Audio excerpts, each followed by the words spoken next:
Sir, सुनंदाताईला वाटतंय की वर्षाचं लग्न लवकरात लवकर करून टाकावं. अरे एवढी घाई काय? मला घाई नाहीये, पण सुनंदाताईला घाई आहे सर. तू मला सर म्हणण्याचं कधी थांबवणार आहेस? अहो, असं कसं म्हणताय? तुम्ही माझ्यापेक्षा वयानं, ज्ञानानं, अनुभवानं फार मोठे आहात. आणि त्याहीपेक्षा महत्त्वाचं म्हणजे माझा जीव तुम्ही वाचवलाय, हे मी कसं विसरेन?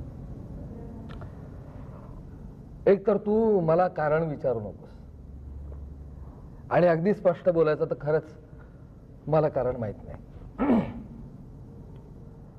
पण बंटी,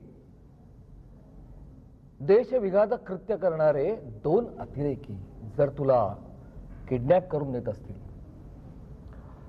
आणि तू त्या दोन्ही अतिरेक्यांना ठार मारत असशील, तर या तुझ्या कृत्यापुढे माझं ज्ञान, माझा अनुभव खूप तोकडा आहे. तेव्हा इथून पुढे आपण एकमेकांचे मित्र बनणं इष्ट आहे. That is I think good enough reason. Don't you think so? ठीक आहे. अहो, पण या सगळ्यात आपला मूळ विषय बाजूलाच राहतोय. वर्षा. लुक बंटी, वर्षा ही एक अत्यंत सेन्सिटिव्ह मुलगी आहे, संवेदनाशील मुलगी आहे. चांगलं काय वाईट काय याची तिला उपजत बुद्धी आहे, त्याचे तिला उपजत उत्तम ज्ञान आहे. काय होतं तिच्या बाबतीत मात्र काय, तिला एक गोष्ट चांगली दिसते आणि ती करत असताना तिला दुसरी गोष्ट चांगली दिसते. पहिली गोष्ट सोडून दुसऱ्या गोष्टीच्या मागे लागते. त्यामुळे मग आपण काय म्हणतो की वर्षा खूप चंचल आहे. नाही पण सर बघा ना, आधी ती तुमच्या मागे होती, म्हणजे तुमच्या ज्ञानाच्या मागे होती. माझी काळजी करू नकोस. मी जमिनीवर आहे, घट्ट पायावरून उभा आहे. उद्या वर्षाचा जरी पाय घसरला, मला खात्री आहे मी आम्हा दोघांचाही तोल व्यवस्थित चालवू शकतो. नाही पण हे असं किती दिवस चालणार? काहीतरी निर्णय घ्यायलाच पाहिजे ना. अहो, सुनंदाताई तर मला संसारात अडकवायला निघाली आहे आणि ती म्हणते की माझ्या लग्नाच्या अगोदर वर्षाचं लग्न आपण करून टाकू. नाही, वर्षाचं लग्न एवढ्यात करायला नको. तिचा चंचलपणा थोडासा कमी होऊ दे, थोडंसं तिला स्थिर होऊ दे. हा, तुझं म्हणशील तर तू लवकरात लवकर लग्न कर, आणि गरज भासली तर मी या दोन्ही बाबतीत त्यांची बोलेन. आता मी जर अशी अपेक्षा केली की तू मला तुझ्या लग्नात बोलवशील तर ती चुकीची नसेल. आणि इतका सुंदर हात बसलाय ना परागचा आता. अरे वर्षा वर्षा वर्षा, अगं तुझं काय चाललंय? किती कौतुक करशील त्या परागचं. हो ना, मगापासून पराग सतार अशी वाजवतो, पराग सतार तशी वाजवतो. तुला माहितीये का वर्षा, हा पराग विलायत खां साहेबांच्या शिष्याचा शिष्य आहे. म्हणजे ओरिजिनल कॉपीची झेरॉक्स कॉपी पण नाही, तर झेरॉक्स कॉपीची झेरॉक्स कॉपी. आणि कौतुक चाललंय ओरिजिनलच्याही वर. हे जरा अतिच चाललंय. खरंच हे अतिच चाललंय. मगापासून तू फक्त त्याच्याविषयीच बोलते. तुम्ही दोघं जण दुष्ट आहात. दुष्ट नाही, तुम्ही दोघं जण दगड आहात, अरसिक आहात. हे बघ, संगीत आणि सौंदर्य समजण्यासाठी ना संवेदनाशील मन लागतं. वावा, क्या बात है. काय ग, कुठल्या फळ्यावरचा सुविचार आहे हा? कुठे वाचनास कुठे? नाही, तुला नाहीच कळणार आहे ते, तुला नाहीच कळणार. काय माहितीये का बंटी दादा, दिवसभर कॉम्प्युटरच्या समोर बसून बसून ना रोबो झालाय तुझा, रोबो. कुणाच्या प्रेमात कधी पडलायस का तू आजपर्यंत?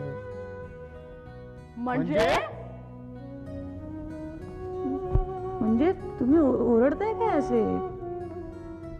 प्रेम ही किती नाजूक आणि तरल भावना असते, आणि तुम्ही दोघं जण ओरडताय म्हणजे. खरं म्हणजे ना, मी परागचा विषय तुमच्याकडे काढायलाच नको होता. नाही, माझंच चुकलंय. I am sorry. वर्षा, विषय न काढणं हे जमेल का तुला? तुझ्या तोंडात नाही तीळ भिजत. तुला गप्प राहणं शक्य आहे का कधी? बरं बरं बरं, मला आता एका प्रश्नाचं उत्तर दे, फुल अँड फायनल. ह्या परागचा आता झटका किती दिवस टिकणार? What do you mean by झटका? बरोबर आहे त्याचं. आतापर्यंत तू त्या चारुहासचा अटॅक आला होता तुला, आता परागचा झटका आलाय म्हणून तो विचारतोय. आणि मला सुद्धा हेच विचारायचं होतं. आई, अगं चारू सरांविषयी माझ्या मनात आदराचं स्थान होतं. होतं होतं होतं आय मीन आहे. बर, मग हा पराग याचं कसलं स्थान आहे?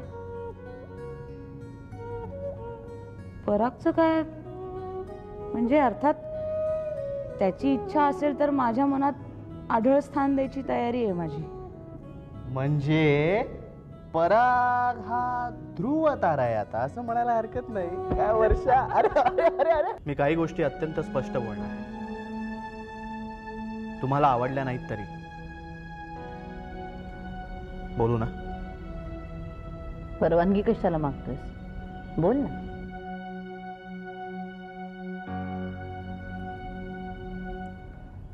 मी जे काही बोलणार आहे त्यातल्या काही गोष्टी तुम्हाला आवडणार नाहीत, मी म्हटलं ना. अक्षतानं माझ्याशी लग्न करण्याचा विषय पुन्हा एकदा चर्चेत आलाय. आम्हाला यातलं काही माहितीच नव्हतं असं पुढे कोणी म्हणू नये, कोणाला वाटू नये म्हणून. बंटी, तू बोल. तुला जे काही सांगायचंय ते ऐकायची आमची तयारी आहे. हे लग्न व्हायचं असेल तर काही गोष्टी स्वच्छ आणि स्पष्ट, शक्यतो मी सांगितलेलं जास्त बरं आहे.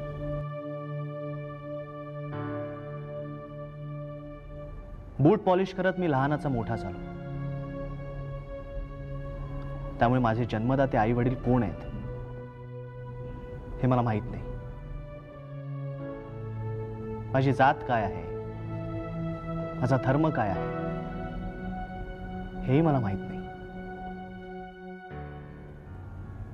अशा मुलाशी लग्न करण्याची तुझी तयारी आहे अक्षता? हो आहे. कारण मी तुला तुझ्या जन्मामुळे नाही, नंदा मावशी, जया काका, आई आणि बाबा यांनी केलेल्या संस्कारांमुळे ओळखते. आणि मला तेवढंच पुरेसं आहे. मी एक विक्षिप्त, मनात येईल ते आणि मनाला पटेल ते करणारा माणूस आहे. बंटी, त्याची आम्हाला पूर्ण कल्पना आहे. कल्पना असणं आणि अशा माणसाबरोबर आयुष्य जगणं यात फार फरक आहे मॅडम. अक्षता आयस आहे आणि मी तितका शिकलेलो नाही. हे एकेकाळी आमचं लग्न न होण्यासाठी उघडपणे नाही पण छुप कारण होतं ना.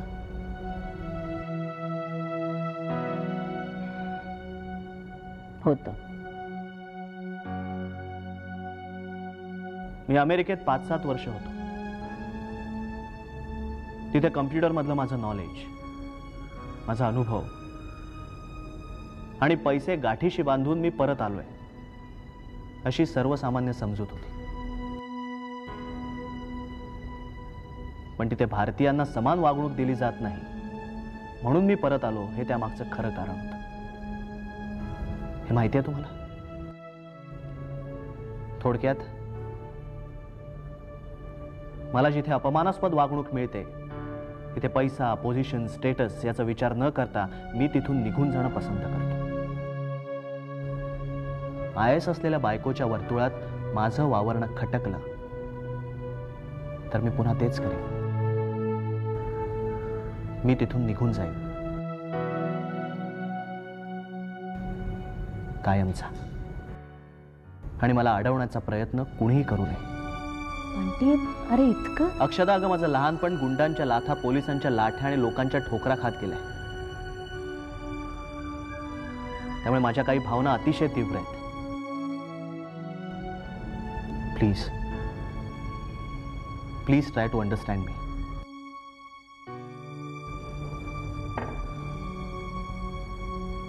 आता शेवटचं आणि महत्वाचं, माझ्या कम्प्युटरच्या कौशल्याचा आम्ही भारतीय सैन्यासाठी वापर करतो.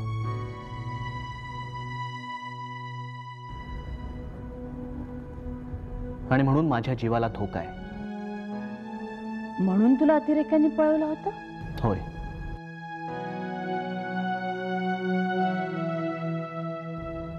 मी तुम्हा दोघींना वरवरचीच कहाणी सांगितली होती. खरी कथा ही आहे. मला पळवून देणाऱ्या अतिरेक्यांच्या तावडीतून सुटताना मी त्यातल्या दोघांना त्यांच्याच पिस्तुलाने ठार केलं आणि निसटलो. काय? बंटी, होय. स्वसंरक्षणासाठी असेल, पण माझ्या हातून 2 मनुष्यवध घडलेत. मी अजूनही त्यांच्या हिट लिस्टवर असण्याची दाट शक्यता आहे. म्हणून म्हणतो, पुन्हा एकदा नीट विचार करा.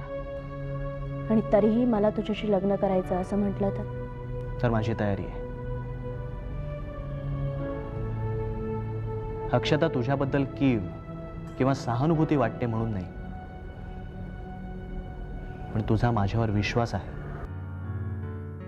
ही एकच गोष्ट माझ्यासाठी पुरेशी आहे.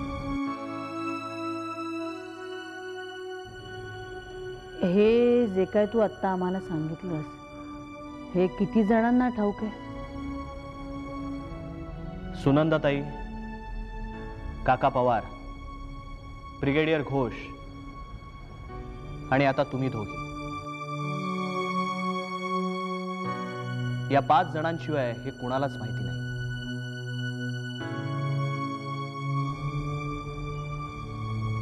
पण या 5 बोटांच्या मुठीत माझा जीवही सुरक्षित आहे असं मी मानतो.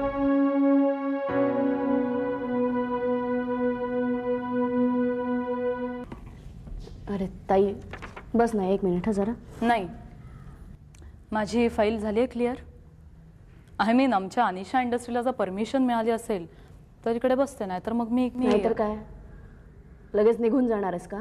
हो, कारण मला वाटतं इथे बसून मी माझाही वेळ फुकट घालवणार, तुझाही वेळ फुकट घालवणार.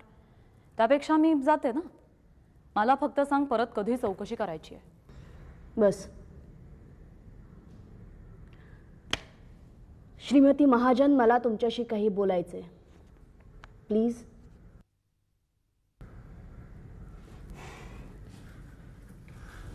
थँक्स.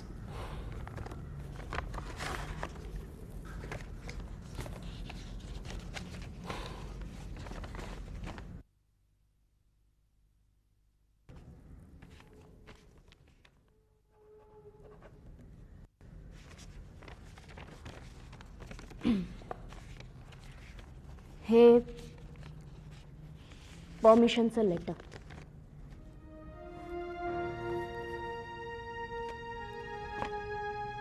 ताई, तू माझी ताई आहेस म्हणून एक विनंती करते.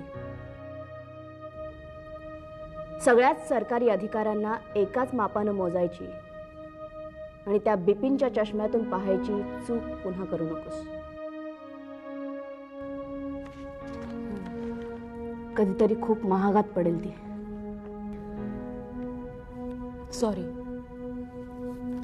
हे मी आता कायमचं लक्षात ठेवेन.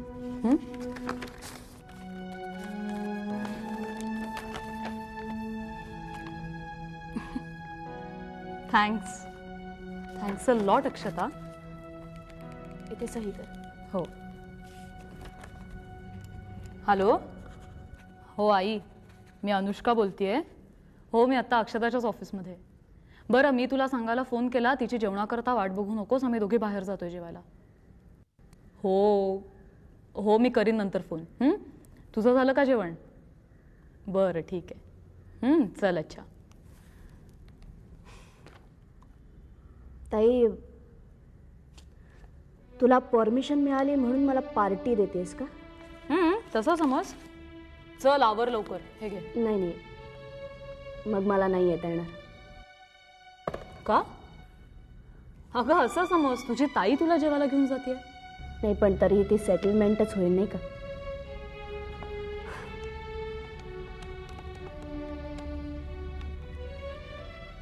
हॅलो आई, अक्षता बोलते. मी जेवायला येते, आल्यावर सांगू. बाय.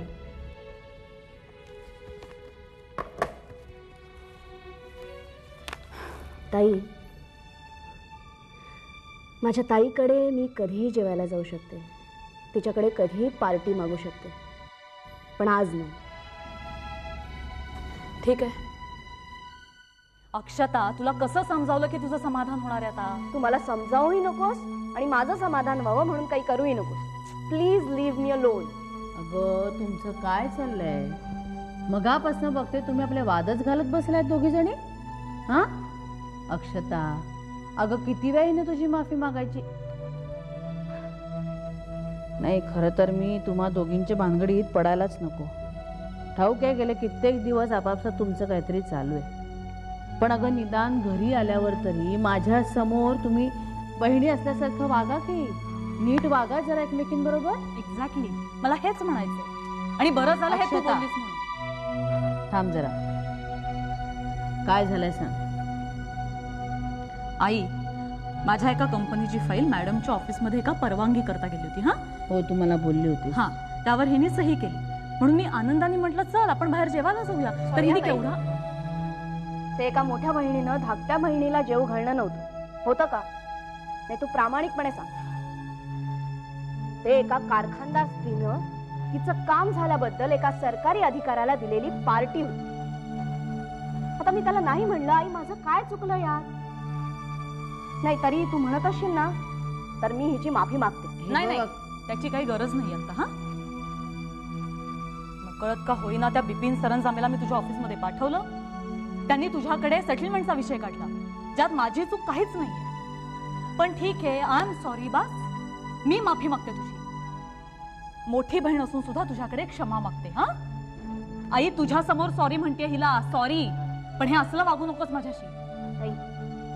हे सारखं सारखं सॉरी म्हणणं, माफी मागणं, क्षमा मागणं, त्याला काहीही अर्थ नाहीये. मी माझ्या दृष्टीनं हा विषय संपलेला आहे. मला ते बक्षीसही नकोय, मोठेपणाही नकोय, आणि तुझी माफी मागणं तर अजिबातच नको. अगं पुरे झालं ग तुमचं आता. डोकं उठलंय माझं. अक्षता, अगं न्यायाधीश सुद्धा गुन्हेगाराला त्याचा गुन्हा बघून शिक्षा देतो. अगं ही तुझी बहीण आहे. आणि हा विषय आता इथेच संपवा. चला जेवायला चला, उशीर झालाय फार. चला. आई, मी घरी जाते. शहाणपणा करू नकोस. मुकाट्याने 2 घास खाऊन घे. अगं निदान घरी आल्यावर तरी स्वतःचे हुद्दे विसरा. बहिणी आहात हे लक्षात घ्या.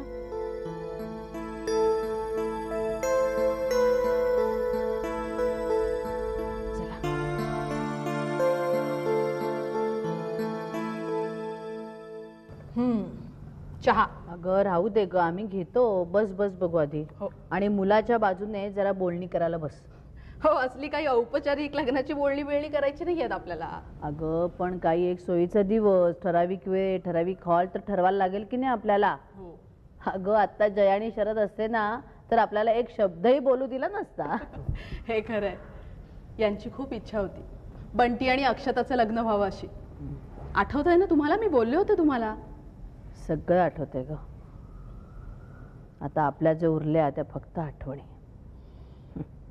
मागे एकदा मीही जयाला म्हटलं होतं, हल्लीची मुलं आपल्यापेक्षा स्मार्ट आहेत. ती आपल्याला जो काही निर्णय देतील तो आपल्याला मान्य करावाच लागेल. आपल्यापेक्षा त्यांना हल्ली जास्त कळतं. काय रे बाबांनो, तुमचा निर्णय काय आहे? काय ठरवलं तुम्ही? कसं करायचं लग्न? रजिस्टर. बघितलं, यांचा निर्णय यांनी आधी घेतलेला आहे, आपल्याला विचारलं सुद्धा नाही.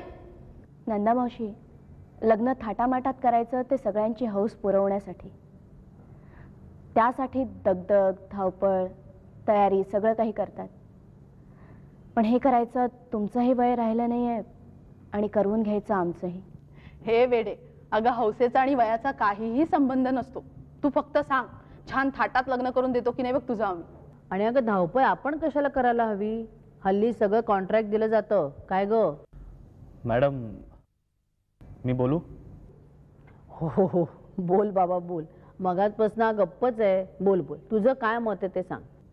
आम्ही दोघेही एकेका जीव घेण्या संकटातून आत्ताच बाहेर पडलो आहोत. खरं तर आम्हाला एकमेकांच्या आधाराची खूप गरज आहे. लग्न काय थाटामाटात, डाम डौलात, हजारो लोकांना बोलवून करता येईल, पण त्यातल्या बहुतेकांच्या मनात शेकडो शंका, शेकडो प्रश्न असते. आणि मग लग्नाच्या मांडवात आपणच बोलवलेली ही मंडळी आमच्यावर जे प्रसंग ओढवले आहेत त्याच्यावर चवीने चर्चा करताना दिसते. हो नाही, कालच मी आणि बंटीने ठरवलंय की लग्न हा एक समारंभ न होता ती भावनांना स्पर्श करणारी एक अत्यंत महत्त्वाची घटना व्हावी. आणि त्या घटनेला तेच जण साक्षीदार राहावेत ज्यांना माझ्याविषयी किंवा बंटीविषयी काहीही शंका नाही, फक्त विश्वास आहे. अगं हे जर कारण असेल ना तर तुमचं म्हणणं कबूल, एकदम कबूल. आणि बरं का अक्षता, माझं सुद्धा लग्न असंच काहीसं झालं होतं. आणि जवळजवळ तितकंच उशिरा.